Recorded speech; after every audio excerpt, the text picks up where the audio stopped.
The streets in Lebanon's Bekaa Valley have become busier over the last 5 years. Syrian refugees now make up more than 50% of this town's population.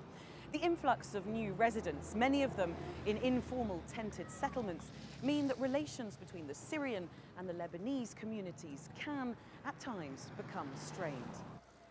On the outskirts of the town, tents line almost every field. Makeshift shelters in the shadow of more permanent homes. Here I'm just 7 kilometres away from the border with Syria. It's just over those mountains there. And as little as 2 years ago, you could hear the bombing coming from over that border with Syria. Now the silence is broken by a different sort of sound. This group of 12 to 15-year-olds has just 5 days to create a whole piece of musical theatre from scratch.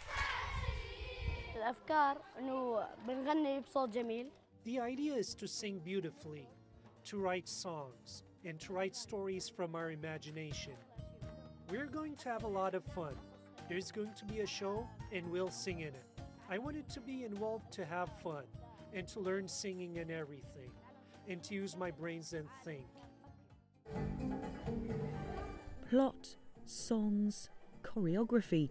Every element of the show has to be devised and developed under the guidance of Seenaryo, an arts education organisation that works with refugees in Lebanon. Many of the children attending live in makeshift tents just outside the school. Some cannot read. A lot of children, especially older children, don't attend full-time education or any education.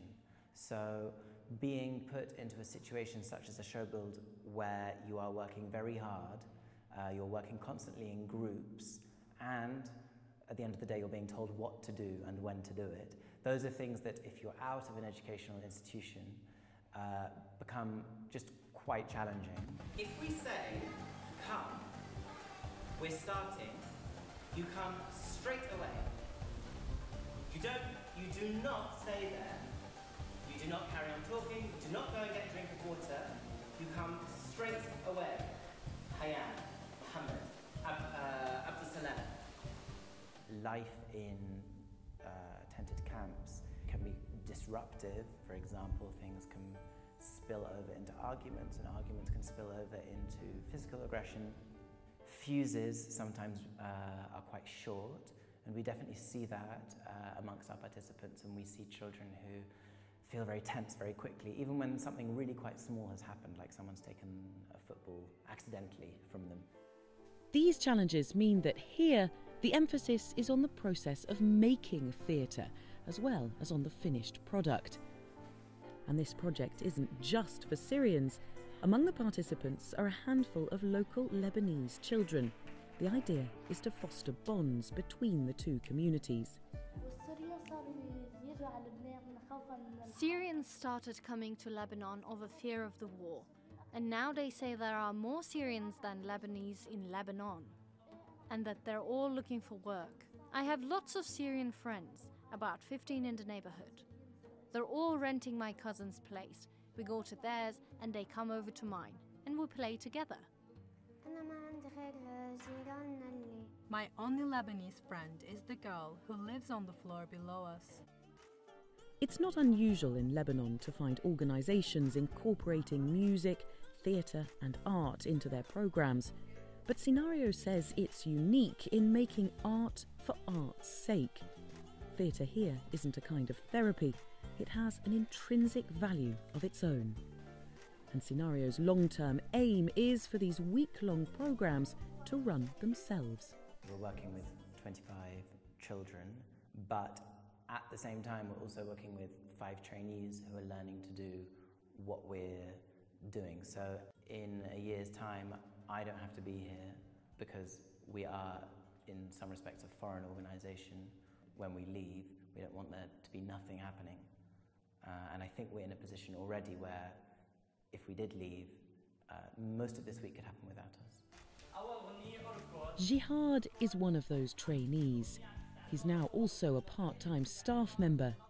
The rest of the time he's studying at university in Beirut, where he's on a full scholarship, a fact made more extraordinary because he's a Palestinian refugee and he lives in Beirut's Shatila camp.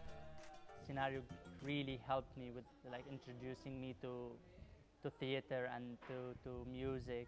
I think Seenaryo workshops really help kids with letting them their voices to be heard, because not so many other projects help the kids to introduce their own ideas. They just teach him what to do. What Seenaryo does, it actually let kids to do their own ideas for the songs, for the theater, and for the dances. So what we see in the final show is all kids' ideas. Friday afternoon, and it's showtime. Parents and members of the local community arrive to watch the hour-long performance. It's open to anyone.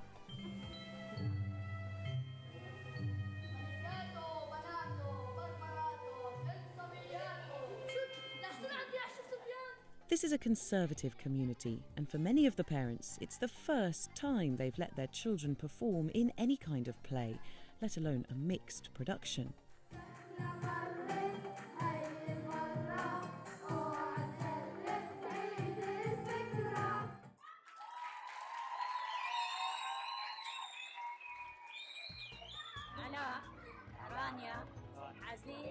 Ala, Rania, Aziz and Bayan were my children in the play.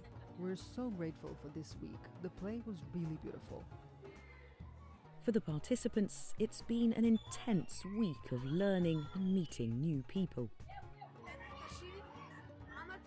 What I liked most was the way the teachers treated us. It was really great training. I've never done anything like it.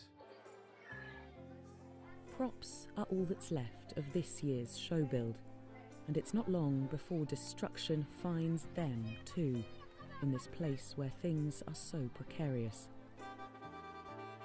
But these children now have access to a year-round programme of choir, theatre and movement workshops with Seenaryo.